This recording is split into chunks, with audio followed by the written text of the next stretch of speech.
Okay, I finally figured this thing out. All right, so I'm live. I talked about the Emperor and Empress in the first two live streams. So I'm going to talk about both of them together in this stream. I have like a rough idea of what to talk about, but I'm just gonna, freestyle it, see what happens, kind of thing. Okay, so let me talk about the Empress first, since I talked about her um, in the first live stream. So she's the divine feminine. She's number 3. Um, I uploaded a picture of her, what she looks like, and when I think of the Empress, I think of Zelda.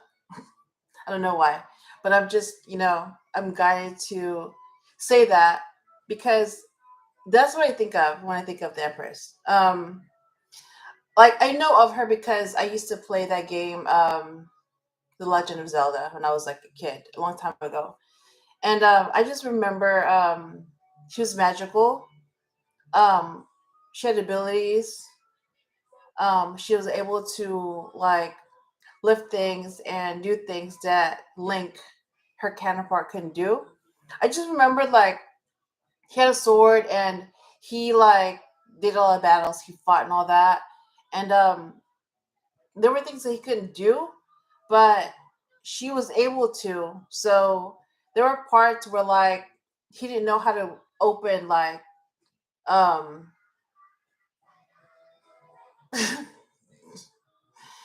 she didn't like he didn't know how to open like a door or whatever, and then she would be able to do that. So they worked together as a team where he was able to do things that she can do, and she was able to do things that he can do. So that's basically what I think of when I think of the Emperor and Empress. Like they're able to work together, collaborate, and you have like the feminine side, and then you have the masculine side. And when they work together, they're able to do things that they normally wouldn't be able to do on their own. Yeah, so that's what I think of when I think of the divine feminine. Oh my god! And this thing has commercials, really? Jeez. Okay.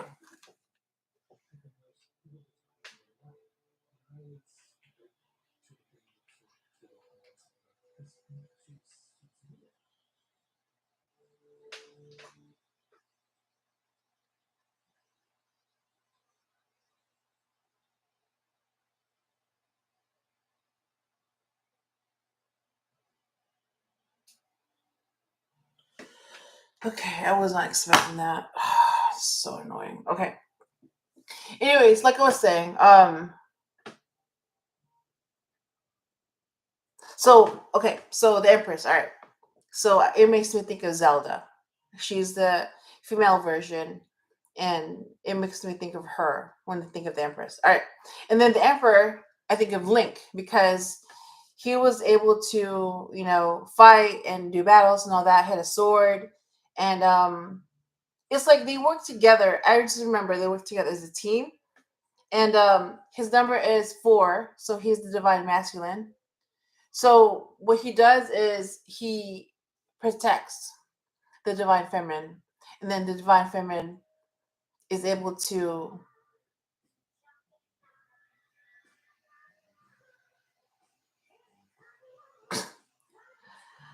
Sorry, I got distracted. Um, like,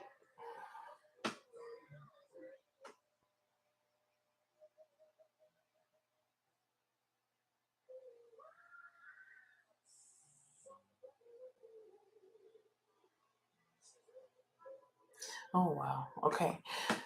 So yeah, like I was saying, the divine feminine, the Empress, is number 3, and the Emperor is the divine masculine, number 4. And together, they're able to make up like a whole. They would collaborate. They work together, so they work as a team. And they're supposed to collaborate. They're supposed to work together, not against each other.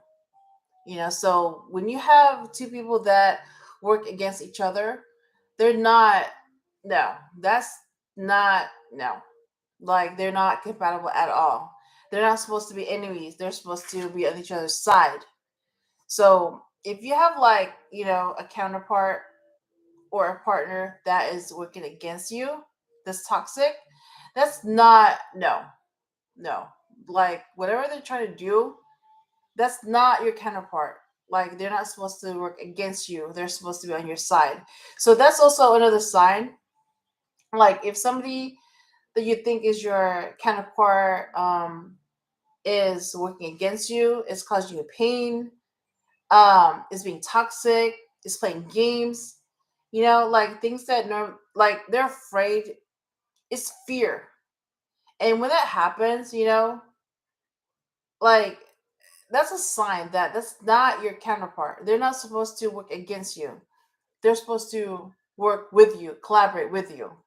So if they're not working with you, if they're not supporting you, if they're being toxic, if they're not choosing you, if they're not on your side, then that's not your counterpart. It's like, I know, like, a lot of people think, they put up with, like, a lot of BS, a lot of toxicity, a lot of push and pull, a lot of, like, bad behavior, toxic behavior, just because they think that person is their counterpart, their twin flame, their other half, all that stuff. They have some type of connection with that person. So they think, oh, okay, if I just hang in there, um, if I just, you know, stick around, hopefully that person will change. And to me, it's like, that's a no. That's a red flag right there. You shouldn't have to do any of that. You shouldn't have to convince anyone to be with you. You know, they should already want to be with you regardless. It's like they're supposed to be on your side. And they're not supposed to make things hard for you. They're not supposed to add to your problems. They're supposed to help you resolve them. They're supposed to be on your side. So if you're experiencing stress and, you know, all that negative stuff, that's not your counterpart. They're being toxic. And as much as you feel a connection to them and you're attached to them and, you have kids with them, you have this with them, you have that with them, you share a lot with them. If they're being toxic, they're being toxic. And it's like, that's not your counterpart. That's not your other half. I'm sorry, but I hate to be the bearer of bad news, but they're not supposed to act like that. They're not supposed to be toxic. They're not supposed to play games. They're not supposed to make you question anything. So that's another sign that a lot of people tend to ignore, you know, because they think they're supposed to. And there's been a lot of misinformation on that. A lot of people put up with bad behavior just because they think that person is the one, or they have an attachment, or they have some type of connection, you know. And from my experience, because I've experienced, some toxic, and I've also experienced what's healthy. So I've been there. I've seen both sides, and I can say that, like, when something's toxic or when someone's toxic, they're toxic, you know. And that's when you're supposed to walk away from that. You're supposed to leave. You're supposed to get out, because it's like, if they're being toxic, sticking around is not really going to change anything. Sometimes they have to lose you in order to realize what they had, and sometimes it's too late. You know, sometimes that's the lesson. They're supposed to realize that, and it's sad, and like, nobody really wants to go through that. Nobody wants to experience that, like, have to walk away from something, have to walk away from something strong, have to end something, have to let go, have to walk away from anything that they're invested in, you know. But if your intuition is telling you to walk away because somebody's being toxic, or it's just not a healthy situation to be in, they're not contributing to you or your life, they're not really adding anything, and you're giving and giving and giving, and all they're doing is taking and taking, and there's no equality. It's like you're giving too much and they're taking too much. There's no equality. You're not getting anything back. It's one sided. That's how you know that, yeah, this is toxic, and you need to leave, because that's all you can do. Leave that situation. And that's that's what I've seen. That's what I noticed about that. So I know, like, a lot of people have this concept of, like, well, this person is like my other half, or this person is like the one, or that person is like, we have a soul connection, we have a connection, we have a bond, it's very strong. But if all they're getting is, toxic behavior, it's just nothing but drama and problems and conflict, and it's like, it's not healthy. you know it's like they're not supposed to be acting like that, but they are. you know it's like, ask yourself this. Are they on your side? If they are, they would be acting like that. you know why would anybody act like that? If they're on your side, why would anybody treat you like that? Why would anybody hurt you if they claim to love you? Why would they be your enemy if they claim to be on your side? It just doesn't make sense. So it's like, you have to you have to add things up. You can't just rely on what they say to you, because anybody can say things to you, but do their actions match? You know, it's like, you have to match up what they say and what they do. And if they don't match, that means that something's up. Yep. That's another clue as well. If it's not adding up, then it means, yeah, they might not be for you. They might be toxic, and you might have to leave that situation. All right, that's what I'm going to say. So, I'm also seeing Isis as the Empress. Yeah, she's a divine feminine from, like, a long time ago in the ancient days, the Egyptian days. And Osiris is also the Emperor. So that's her other half. Um, from what we've been told, they're siblings, and their parent was, what was the parent? I forgot his name, but, like, supposedly, they're related and all that. But just because they're related at that time, it doesn't mean that they're related forever. It just means that when they were born in the same family. So they're very close. So they have that closeness. It's just that, they couldn't, be together in that way. Or maybe they were, I don't know.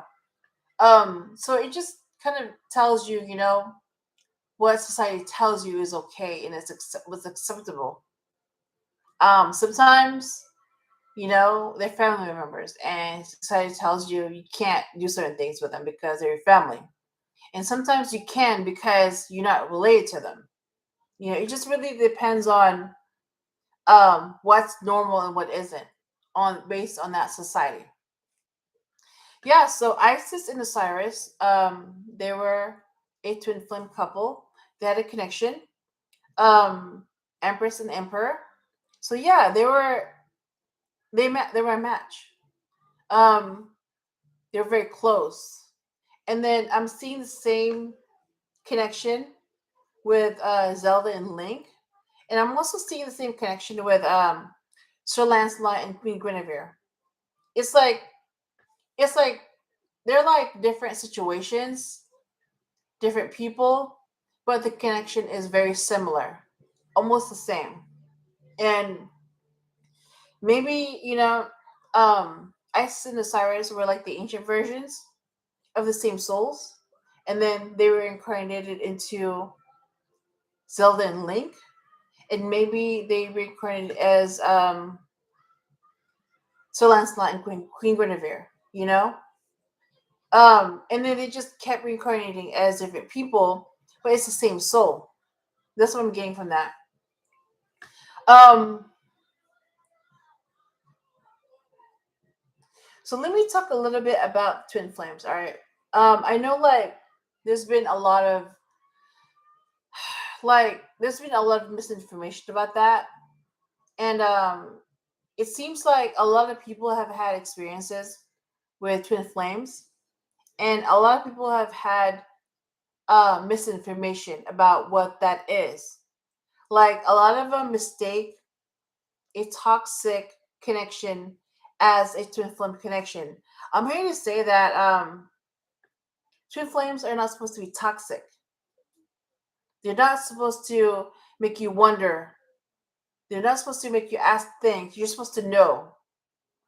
So if that person that you think is your twin flame is being toxic towards you, that's not your twin flame. I'm sorry, but no, they're not supposed to be against you. They're supposed to be on your side.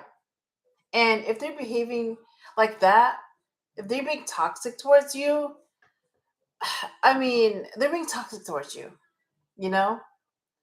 That may not be your twin flame. That might not be. It's like, seriously, like, you know, the other half of your soul, because that's what the twin flame is, the other half of your soul. So, why would the other half of your soul be toxic towards you?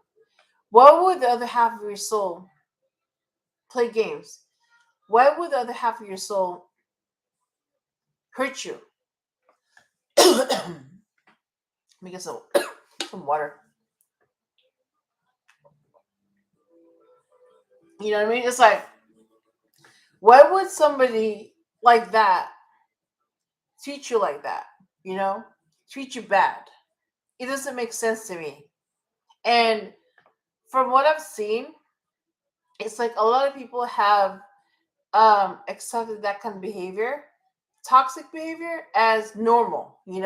Oh, twin flames are supposed to be like that. The push pull is normal, the fear is normal, the running is normal. It's like the hot and cold is normal. It's not normal. That is toxic. It's like fear and twin flames don't go together. I'm sorry, but there's no fear in that kind of connection. If there's fear, that means that they're pretending to be, something that they're not. They're pretending to be a twin flame when they're not. You know? That's what I'm saying. So you can get signs and stuff, but you know what? From what I've seen, they can also be fabricated. Like somebody can seriously do things to make you think that you have some sort of connection with that person. Um, you have some synchronicity. I can't say it. Synchronicities happen. 1111 is very popular. 111 is very popular. You know, but that can be created. That can be faked. So it's like a lot of things can be fabricated and faked. And if you don't have that kind of discernment, if you're not able to tell between what's fake and what's real, you're not going to be able to tell that you've been manipulated into thinking that you have some type of connection with someone when you don't. They're just being toxic. And basically you're just being played, you're being scammed and not know it. So you're basically putting up with abusive behavior and not even know it because they did things to make you think that way. Yep. um like one of the signs, I'm not saying it's the only sign, but one of the signs is if you're into like tarot readings, and if you're familiar with that, one card that could be a sign is the temperance card, because the temperance card is, I mean, if you're a Sagittarius, that could be your card. But temperance really means balance, right?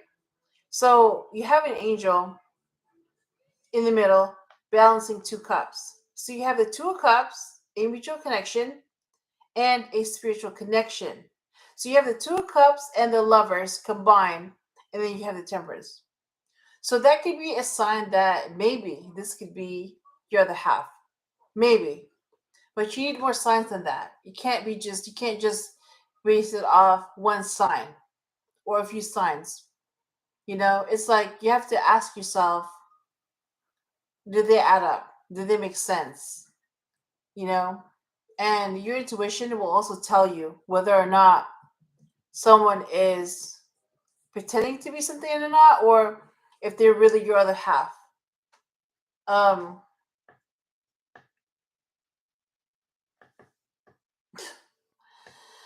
so yeah, so this is what I've noticed from this connection. Um,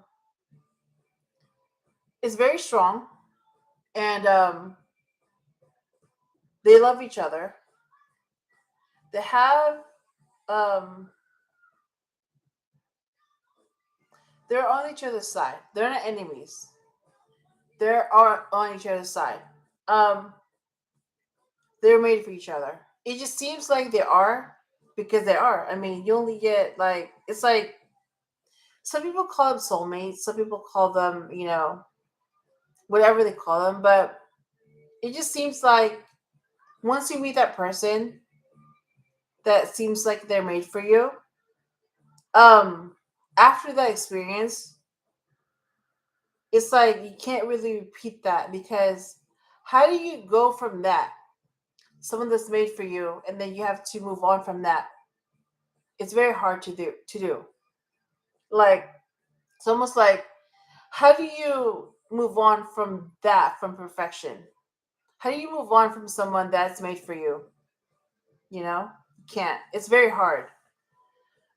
They get each other, and the Empress is the matriarch, and the Emperor is the patriarch. So that's what the Empress and Emperor are.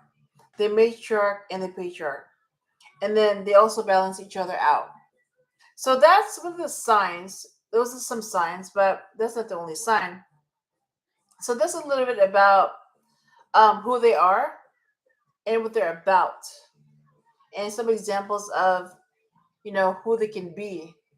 So let me go ahead and get the Archangel Michael Oracle because I want to see what he has to say.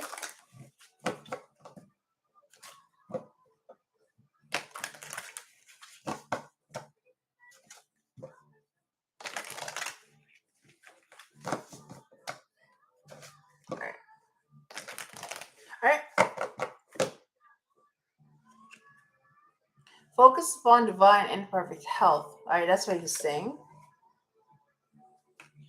And this is your life's purpose.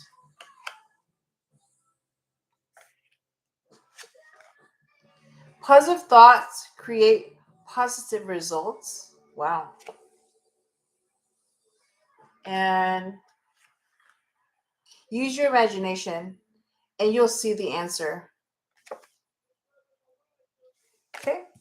Bottom of the deck is innocence. All right. So the card that stands out to me the most is this is your life's purpose. Yeah. That's what stands out to me. All right, let me put this away. All right, this is your life's purpose.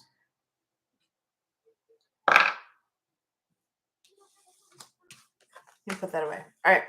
And I'm going to go ahead and see what your animal spirit is. All right. Buffalo. So some of you could resonate with that.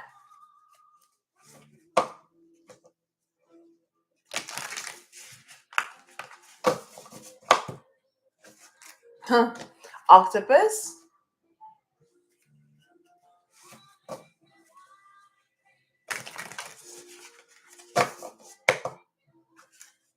Tarantula. And one more.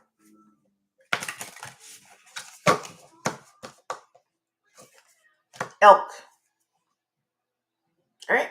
So let me see what cards will come up. All right. And I'm going to figure out what the spirit animal is for this live stream. Sea serpent, beaver. I've seen those before. Cheetah, and whale reversed. Wow. Okay. So I'm seeing like two animals that live in the water, the sea serpent and the whale reversed.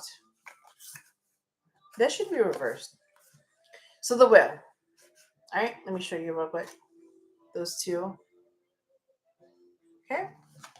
Okay, I just dropped that. And then the beaver and cheetah live on land. Okay. I don't know. For some reason, I'm guided to choose beaver. Some of you could resonate with that, with the beaver. All right. So your spirit animal is the beaver. Okay. All right. Also, I wanted to share the Buddhist oracle cards that I've been saving for the week.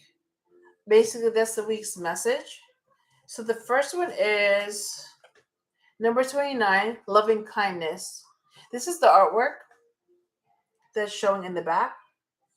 And it says, when we feel love and kindness towards others, it not only makes others feel loved and cared for, but it also helps us to develop inner happiness and peace. And that's from the Dalai Lama. Love and kindness is the distilled essence of pure love. As you open your heart, you are able to love the unlovable, bring joy to sadness, faith to doubt, and light to darkness. Wow. So this is what it says, that oracle card. Okay. And then the other one is number 10, pure effort. Enlightenment is not your birthright. Those who succeed do so only through proper effort. It's by Ramana Maharshi. So this is what the back looks like. And it says, consider all spiritual teachings as an intellectual exercise to be practiced daily, diligently, and with discipline. This constant effort to maintain your daily practice is central to all spiritual practices that bring about personal transformation.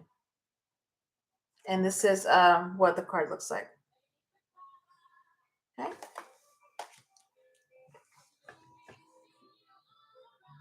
Yeah, number 29 is what stands out to me. All right, this one, loving kindness, number 29. All right. So let's see. Let me put this away. All right, I'm gonna do a reading on Zelda and Link and see what's going on with them, the Emperor and the Empress. So this pair, Zelda and Link. Okay. Seven of Wands reversed.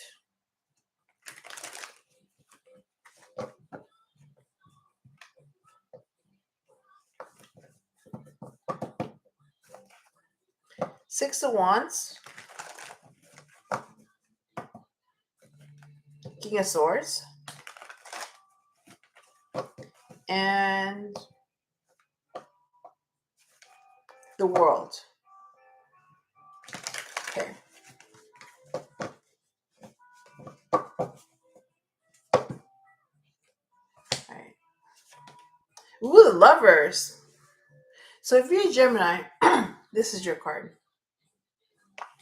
And then let's see what else. The Moon. So if you're Pisces, this is your card. Seven of Pentacles reversed. And what else? Queen of Swords. So if you're an Aquarius, you're the Queen of Swords. And one more. Ooh, Two of Cups. Oh my God. So they do have a connection. Look at that. Because you have the Two of Cups and the Lovers. Oh my God. That would be the Temperance card. That's what I'm talking about. When you get this, that's a very strong connection.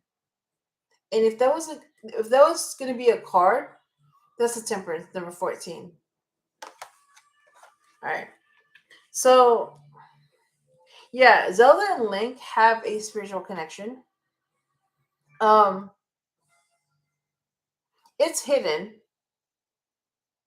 I mean, they don't show it. So it's like they're just very close, like siblings. Um, but if you look for it, it's there. You'll see it. Because Zelda is on Link's side and Link is on her side. So they protect each other and they work together. Yep. And I remember like Zelda was a princess and there was a castle and Link was supposed to protect her. Um something about he was a knight and something happened and like they got closer and closer. And it's very similar to like Sir Lancelot and Queen Guinevere. It's very similar. And I think Zelda and Link's connection is based on Sir Lancelot and Queen Guinevere's connection. It's like it's very similar. And Queen Guinevere and Sir Lancelot's that was a true story, and it happened in the 1300s.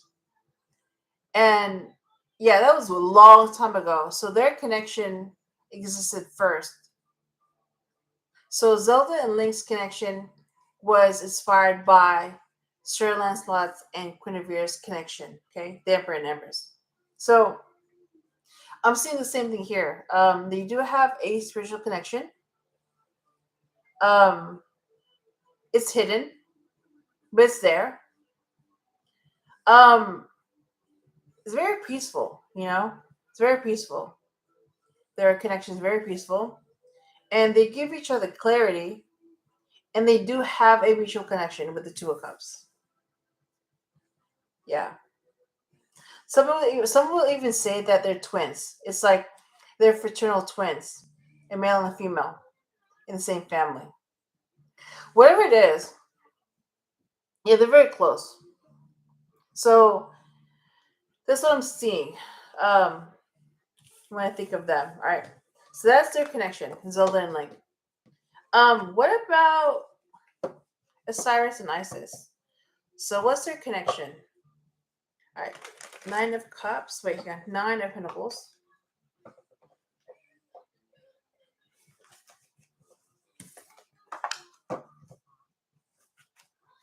Queen of Cups.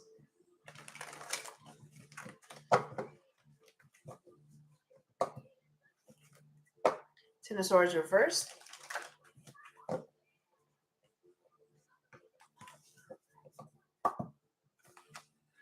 Nine of Pentacles reversed. And the Hangman. So if you're Pisces, this is your card. Okay. All right. So Isis and Osiris. You have the Two of Pentacles reversed.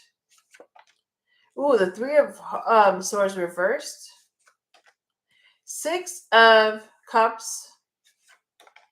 Nine of Swords. And wow, Nine of Cups. Okay. So yeah, they went through some hardship. Yeah, a lot of hardship. Isis and Osiris. But they are soulmates because of the Six of Cups, and they're both balanced. Even though people have tried to juggle them before, but they're balanced, and they've been through heartache. But in their connection, there's healing. Um, They're soulmates, and they think before they act, and it's like they're each other's wish fulfillment because of the Nine of Cups. That's what I'm getting. Yeah, for sure, they're soulmates with the Six of Cups. Yeah. All right, so that's what I have so far about their connection. Isis and Osiris. All right. Now, Sir Lancelot and Queen Guinevere. So you have the Eight of Wands.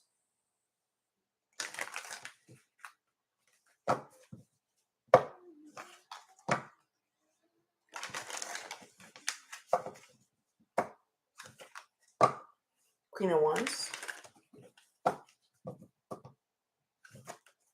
And Five of Swords reversed. All right. So, Sir Lancelot and Queen Guinevere. What about them?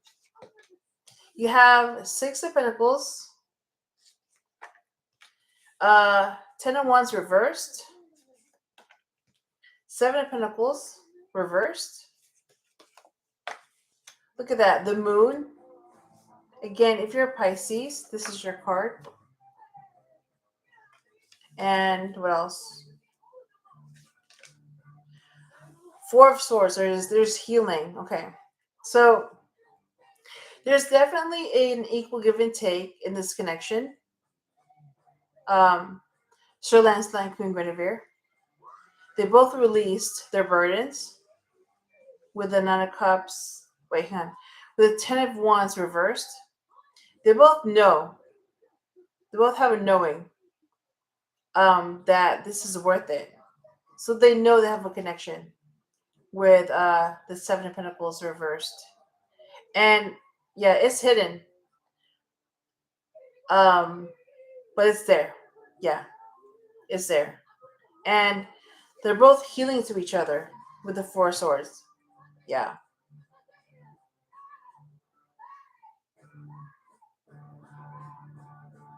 So I'm getting that, yeah, like there's equality and healing when it comes to the connection. All right, that's what I'm getting. And what else? All right, so you have the Emperor and the Empress. All right. What is their connection about? So you have the Five of Pentacles reversed. King of Swords. Justice. So if you're Libra, this is your card. Also, the King of Swords is also a Libra. So you're getting both here in this reading. Nine of Cups. Look at that. Wish fulfillment.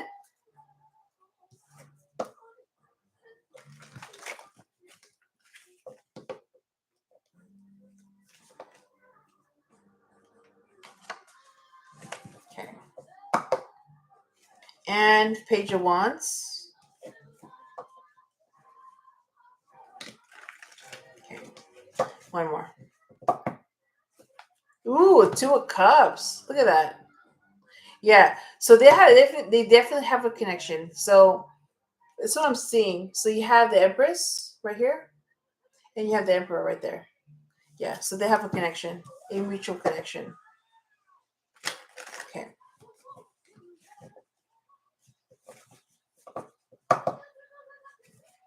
And Eight of Cups. Yeah. So they walked away from a toxic situation. All right. All right.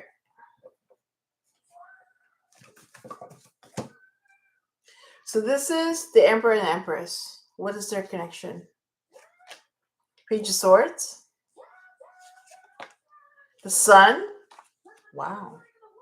What else? Six of Cups. Eight of Pentacles. And wow. Three of Swords reversed. Okay. So what I'm reading is that yeah, they're watching each other. and they make each other happy. They're soulmates with the Six of Cups showing up. Yeah. So that's where that connection comes from as well. Um, they're both focused on work and mastering their skills, and they're both healing, which means they heal each other with the Three of Swords reversed. Yeah. So this is a very strong connection here between them. That's what I'm getting. All right. Um.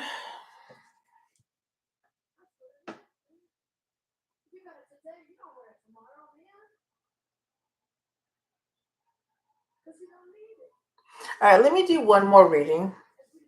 Um. The last one. The Chariot. That's a Cancer.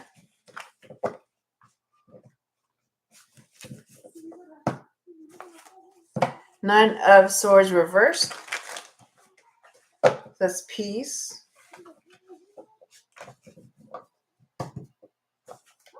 Six Swords. And Eight of Cups. All right. Three of Cups. Nine of Wands. Ace of Swords.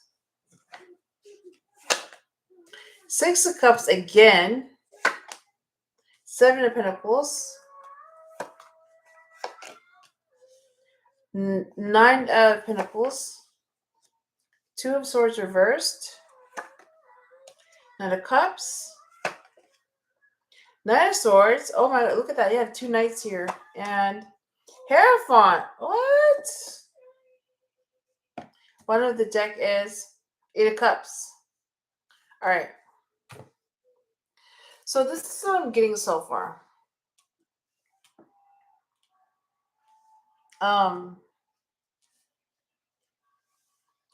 So Three Cups is about friendship and celebration. Nine of Wands is something fast. Ace of Swords is the truth. Six of Cups is a soulmate connection.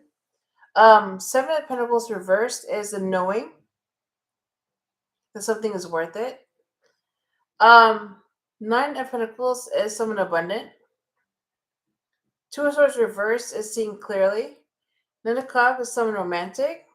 Nine of Swords is someone that thinks before they act. And the Hierophant is external guidance. So if you're a Taurus, this is your card.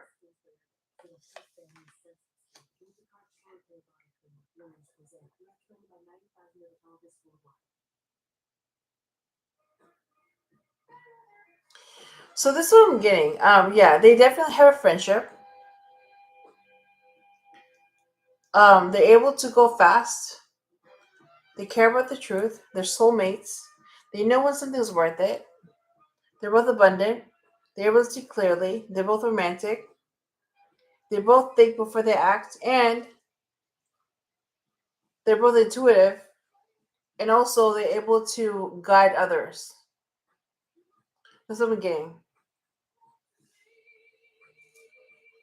So the Empress is a High Priestess, intuition, and the Emperor can be the Hierophant, the male version of the High Priestess, basically external guidance. So you have inner guidance and external guidance. So basically, when they collaborate, yeah, they're able to heal others.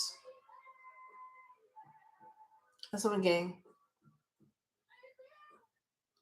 All right, that's what I'm getting. Wow.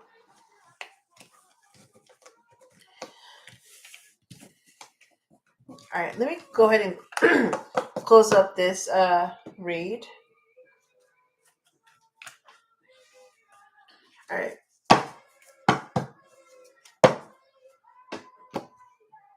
So, what does Archangel Michael want to say?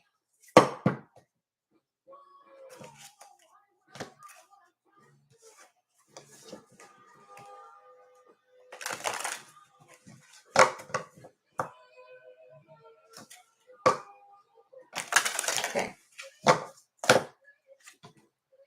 A favorable outcome. Wow, look at that.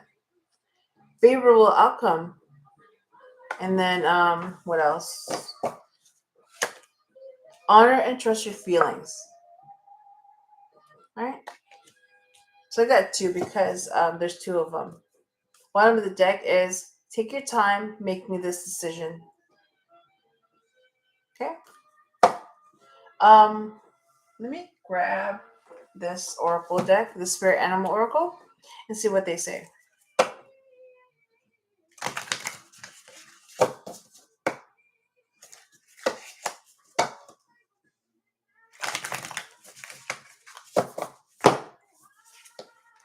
Lamb. Look at that. Lamb. And wow, octopus. So that's lamb and octopus. That could be your spirit animal. And yeah, that's it. I'm gonna go ahead and end this live stream because yeah, the album's gonna end. Anyways, I hope you enjoyed this live stream. I'm gonna do another one next Friday, at 8 o'clock around the same time. Otherwise, that's what I have for you about the Emperor and the Empress. I hope I helped you in some way, and I will talk to you again soon.